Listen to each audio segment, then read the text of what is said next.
믿는 자가 되십시오. 믿는 자가 되십시오. 네. 많은 말씀이 많은 사람들은 부활을 기념합니다.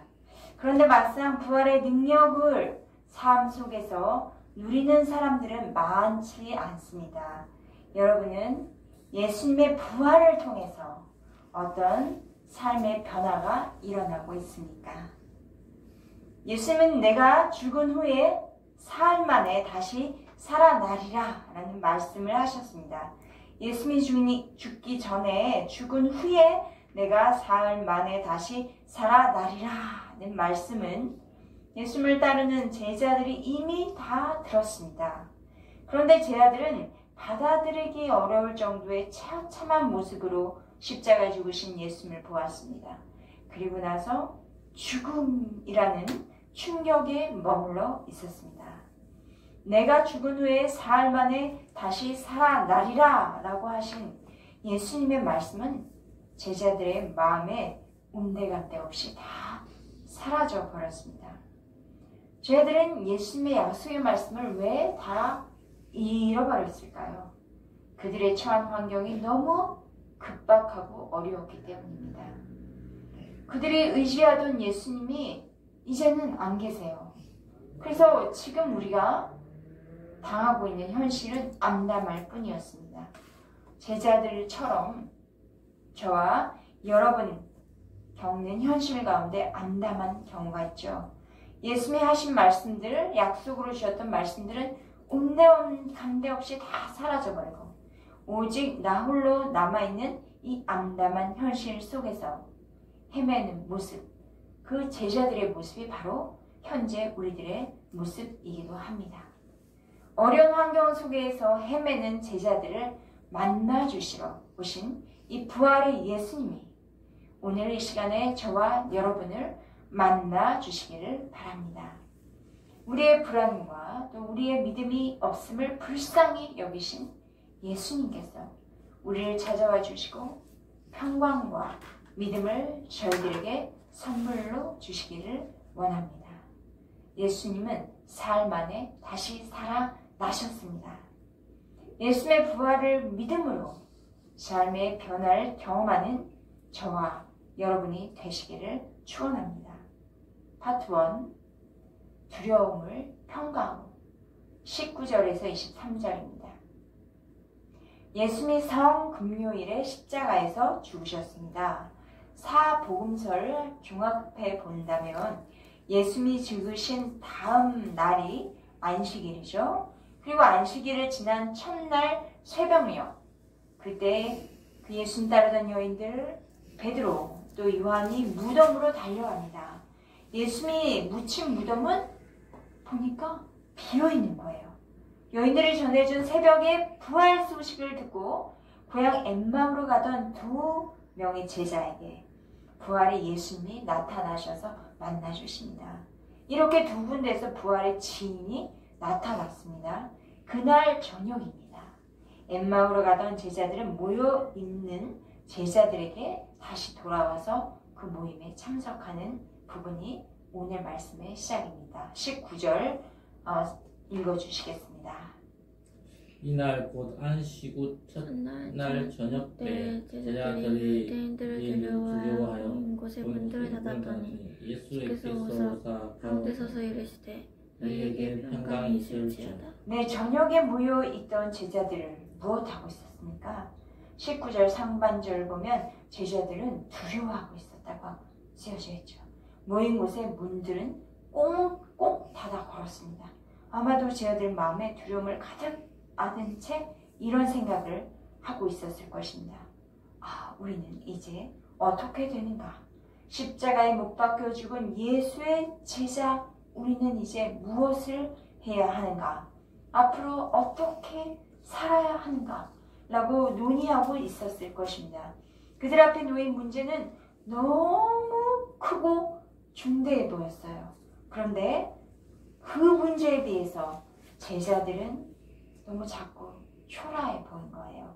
두려움은 이렇게 사람들을 노예로 만들어 버립니다. 마치 우리의 신분이 이전부터 노예인 것처럼 말이죠. 노예처럼 말을 하게 하고 노예처럼 행동하게 하고 노예처럼 생각하게 하는 거예요. 그러게 노예처럼 불평하게 하고 노예처럼 원망하게 하고 또 짜증스럽고 우리의 모습은 형편이 없다고 말하게 하죠. 19절 상반절 그 시간 그 장소에 두려움이 가득한 사람들의 마음에 마치 버려진 사람들인 것처럼 되어버린 이 사람들에게 예수께서 오셨죠. 예수께서 오셔서 가운데에 탁 서셔서 선포하십니다. 너희에게 평강이 있을지어다. 평강이란 헬라어 에이레네입니다.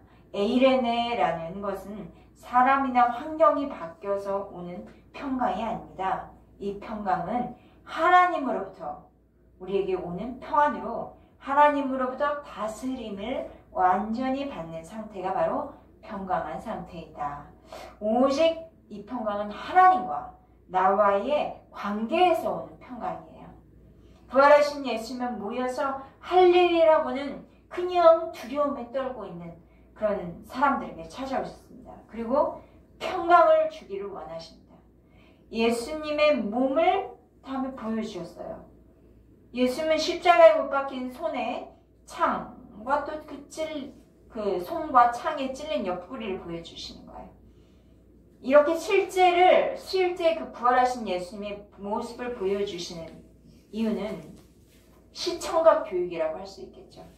우리 학교에서도 시청각 교육하면 앉아서 글로만 듣는 이 선생님의 말씀을만 듣는 교육보다는 실제 나의 눈으로 보고 그 사건의 일을 또 눈으로 귀로 또 그 사람의 음성을 귀로 들으면 훨씬 더 유익하겠죠. 지금 유령으로 환상으로 예수님이 나타난 게 아니라 실제 사람의 몸으로 부활하셨다는 것을 제자들에게 보여주기 위해서 찾아오신 것입니다. 제자들은 이 예수님을 보고 어떻게 했죠? 기뻐했죠.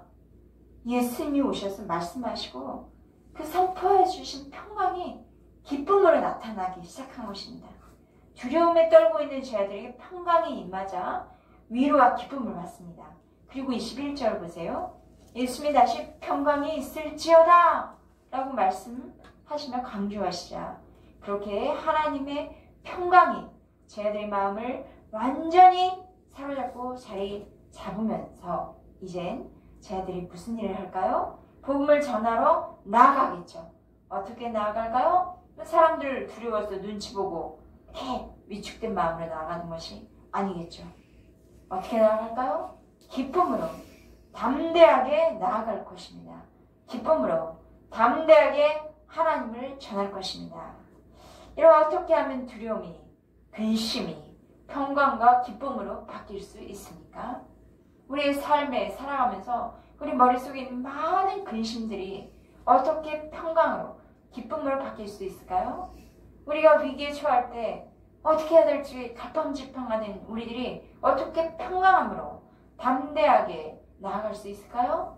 또 어떻게 하나님이 주신 사명, 이렇게 해야 되나 저렇게 해야 되나 갈팡질팡하지 아니하고 담대하게 감당할 수 있을까요? 22절 읽어주시겠습니다. 이 말씀을 하시고 그들을 향하여 숨을 내쉬며 이르시되 성령을 받아라. 성령을 받으세요. 예수님은 그들을 향하여 숨을 내쉬는 장면, 이 장면은 창세기 2장을 기억하시겠습니다. 머리로 기억해 보시면 하나님은 사람을 흙으로 지으셨어요. 만드신 사람의 코에 생기를 불어넣으셨죠. 그래서 사람을 생명이란 존재로 만드셨습니다. 또 에스겔 37장 머리를 다시 기억해 보시면 이런 장면이 생각나실 것입니다. 마른 뼈를 향해서 하나님께서 주신 말씀이었습니다. 생리야, 이것은 바로 성령입니다. 생리야, 사방에서부터 와서 이 사망을 당한 자에게 불어 살게 하라. 그러자 뼈들이 어떻게 됐습니까? 뼈들에 살이 붙고 그리고 일어나기 시작해서 하나님의 군대가 되었습니다. 예수님은 제자들에게 평강을 주시며 후 숨을 내쉬며 성령을 불어 넣어 주신 거예요. 이제는 너희들이 힘으로 하는 것이 아니야. 성령의 능력으로 사는 것이야. 라는 말씀을 주신 것입니다. 예수님은 부활하셔서 두려움에 노예된 제자들을 찾아오십니다. 52여일 만에 하늘로 승천하시고 언제 오시나요? 예수님은 세상 끝날 종말의 날에 그 몸 그대로 우리들에게 찾아오시고 보여주신 일이 이제 기다리고 있습니다. 지금 부활하신 예수님의 모습을 제자들은 보고 들었지만 우리는 지금 여기에 있는 저희들은 예수님의 모습도 볼 수가 없고 그 음성을 귀로 육성으로 들을 수도 없어요. 그러나 성령을 우리 예수님은 우리에게 부으셔서 예수님의 부활의 모습으로 나타나실 때까지 그 성령과 우리는 교제하는 것입니다. 성령님은 무소하시죠. 그 성령님은 어디에든지 어느 시간이든지 우리와 함께 하시며 새로운 창조의 역사를 써 내려가도록 함께 하여 주십니다. 23절 읽어주시겠습니다.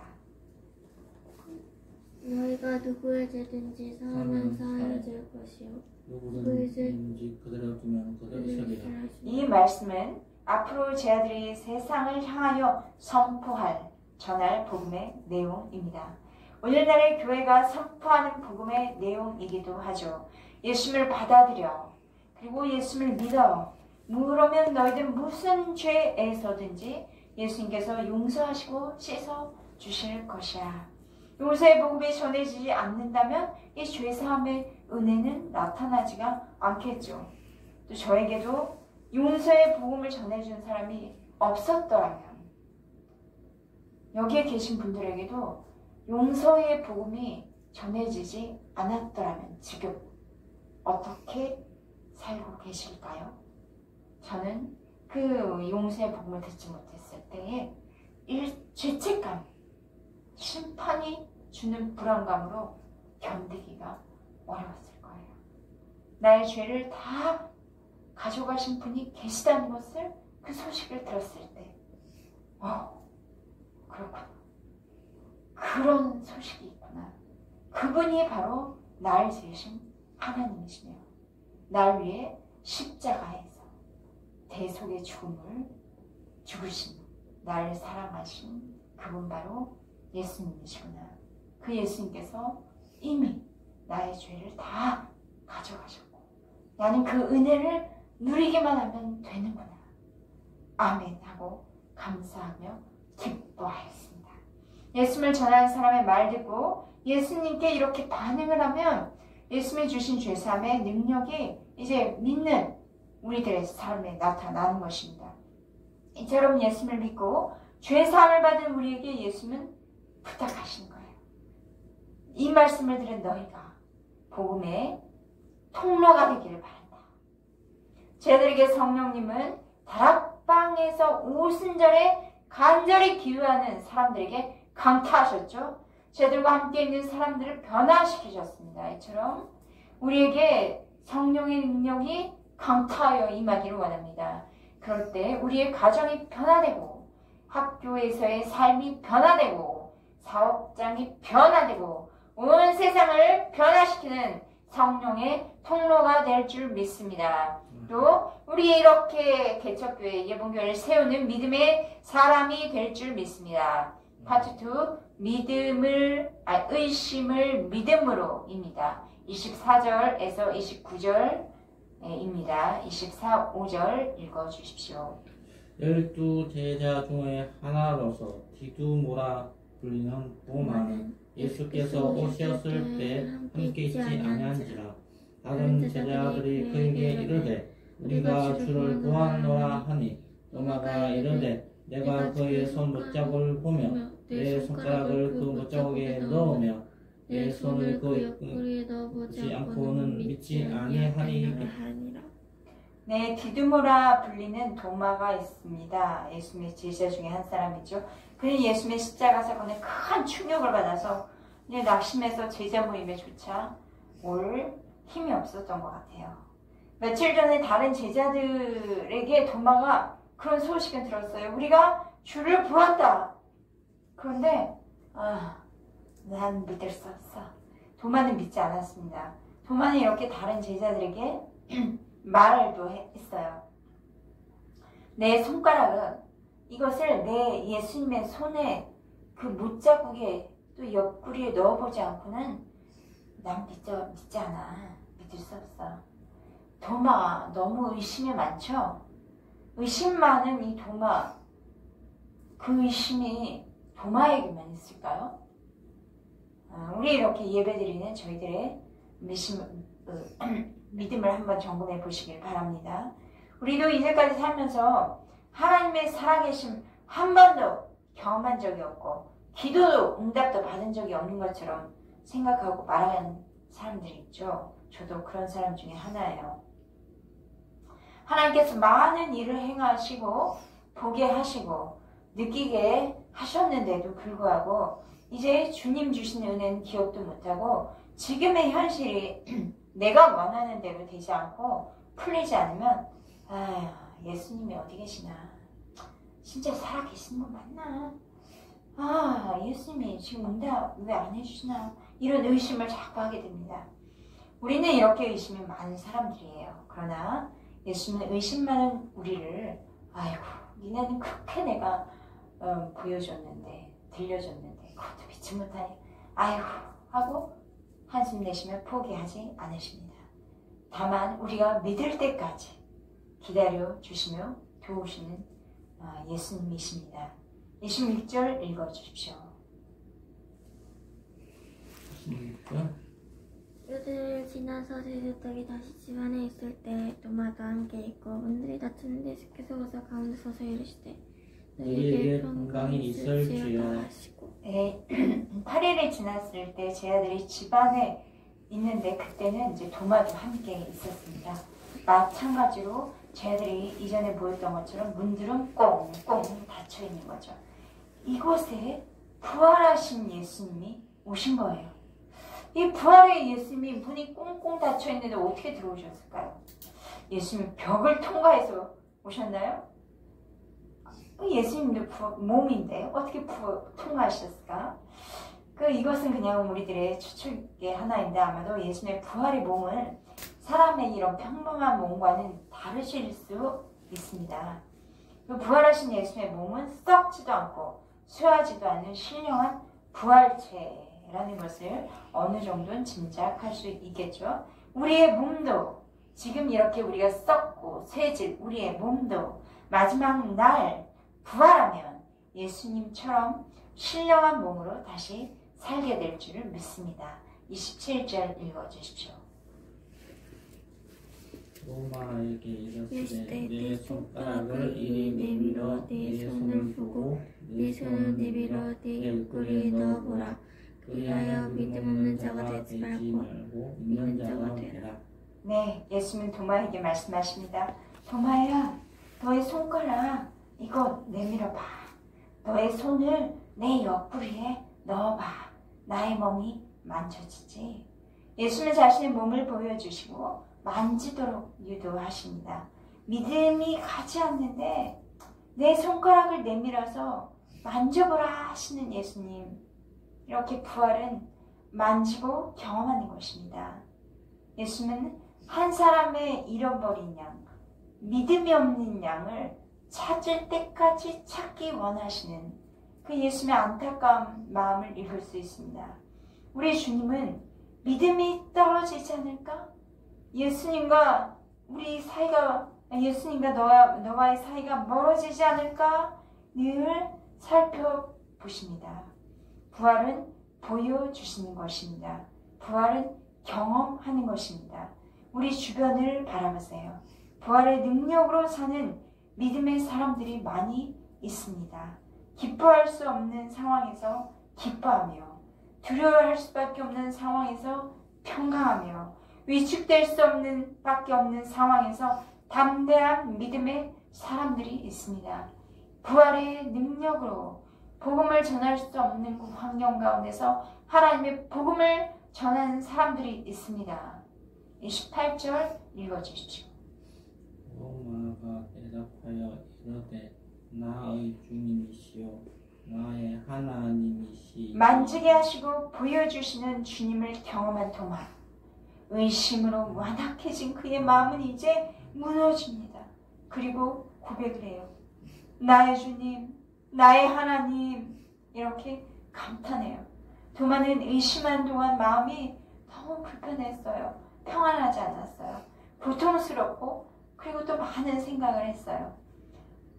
그 예수님을 알고 싶어서 살아나셨다는 그 증명을 어찌하든 받아내고 싶었어요.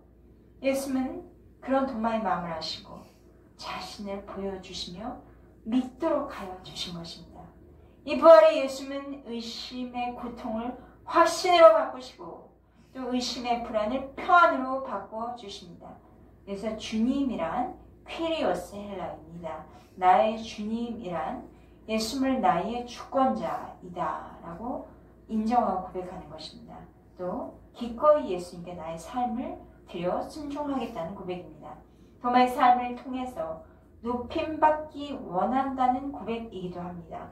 모든 것을 다스리시는 만왕의 왕이신 예수님을 고백하는 것입니다. 십자가에 못 박혀 죽은 예수님은 무력하게 죽어 실패한 분이 아니라 태초부터 지금까지 모든 만물을 다스리시는 하나님이십니다. 29절 읽어주십시오. 예수께서 이르시되 너는 나를 본고로 믿느냐 보지 못하고 믿는 자들은 복되도다 하시니라. 예수님은 제자들처럼 직접 보고 예수님을 믿는 믿음 갖기를 원하십니다. 그런데 한 걸음 더 나아가셔서 보지 못하고 믿는 자들은 복되도다. 예수님이 직접 경험하지 못했더라도 또는 확실한 증거를 잡지 못했더라도 예수님의 말씀이 사실, 팩트이다라는 그 믿음을, 또 예수님이 살아계신 분이라는 것을 믿음을 가진 사람들은 예수님께서 복되도다, 복된 백성이라 하십니다. 파트 3, 그리스도 예수를 믿으세요. 30절과 31절 읽어주시겠습니다. 예수께서 제자들 앞에서 이 책에 기록되지 아니한 다른 표적도 많이 행하셨으나. 네, 예수님의 공생의 기간 동안에 표적을 보여주셨죠? 무엇이 있었습니까? 여러 병자를 고치시고 귀신 들린 자를 회복하여 주셨습니다. 예수님께서는 바다 위도 걸으시고 저 풍랑도 잠잠케 하셨습니다. 죽은 자를 썩어 냄새난 자도 살리셨습니다. 이렇게 성경에 기록된 표적이 많이 있는데 기록되지 않은 표적은 또 얼마나 많이 있을까요? 어려움이나 사람이 해결해 주지 못하는 우리들의 질병의 문제, 또 그런 어려운 환경이 가운데 있을 때에 하나님께서 저희들에게 기적을 베풀어 주시기를 소원합니다. 이런 기적을 보고 경험하는 것은 정말 귀한 일이고 즐거운 일입니다. 그런데 예수님은 이런 말씀도 더해 주신 거예요. 기적을 보고 기뻐하는 거 좋지? 그런데 기적으로 머무는 건 아니야. 그 기적을 이제 경험하면서 나의 예수님은 누구인가를 알기를 바래. 저와 여러분을 고치시고 환경을 바꿔주시는 능력을 주시는 하나님을 많이 경험하시고 그리고 내게 행하신 예수님이 누구인지를 깊이 아는 은혜가 있기를 축원합니다. 31절 읽어주십시오. 오직 이것을 기록하면 너희로 예수께서 하나님의 아들 그리스도이심을 믿게 하려 하며 또 너희로 믿고 그 이름을 힘입어 생명을 얻게 하려 함이니라. 요한이 복음서를 기록하게 된 목적입니다. 첫째로 예수님이 하나님의 아들 그리스도이심을 믿게 하려는 것이고요. 이 예수님이 하나님의 아들로 이 세상에 오셔서 본래는 하나님이시죠. 우리가 하나님이신 예수님을 만나고 관계를 맺고 하나님의 뜻이 무엇인지 알아가며 하나님을 섬기며 살아가는 것이 바로 신앙의 기본입니다. 예수님을 하나님의 아들 그리스도로 믿는 은혜가 있기를 원합니다. 또 하나는 예수의 이름을 힘입는 것입니다. 요한이 복음서를 기록하게 된 둘째 목적이죠. 예수님을 하나님의 아들로 믿는 것은 하나님 안에 있는 생명, 그 생명을 얻는 것입니다. 예수님의 이름을 힘입을 때 생명을 얻습니다. 생명인, 여기서의 생명은 영원한 생명입니다. 예수님 안에 있는 생명입니다. 단지 우리의 이 목숨을 꼴딱꼴딱 길게 연장한다는 의미는 아닙니다. 건강한 물고기는 어떻게 물고기가 생명을 유지합니까? 물속의 흐름을 역행해서 팔딱거리며 역행해서 올라가는 것에서 그 물고기의 심층한 생명력이 느껴지지 않습니까? 이 생명을 하나님께서는 우리에게도 주기 원하십니다. 이 환경을 이기고 죽음을 이기는 그 생명, 그리스도의 이름을 힘입을 때 바로 생명이 우리들에게 주어지는 것이죠. 두려움을 평강으로 바꾸신 예수님, 우리의 의심을 믿음으로 바꾸시는 사랑의 예수님을 감사합니다. 부활의 예수님을 경험하시고 믿음으로 삶의 현장에서 부활을 능력 경험하는 예봉교회 성도님들 되기를 축원합니다. 믿음이 없는 자가 되지 말고 믿는 자가 되라 하시는 살아계신 예수님 만나게 하시고 또 이 예수 만난 분들 더 주님과의 깊은 교제 가운데서 그의 이름 힘입어서 생명을 얻기를 축원합니다. 아멘. 아멘. 기도하시겠습니다. 기도하시겠습니다.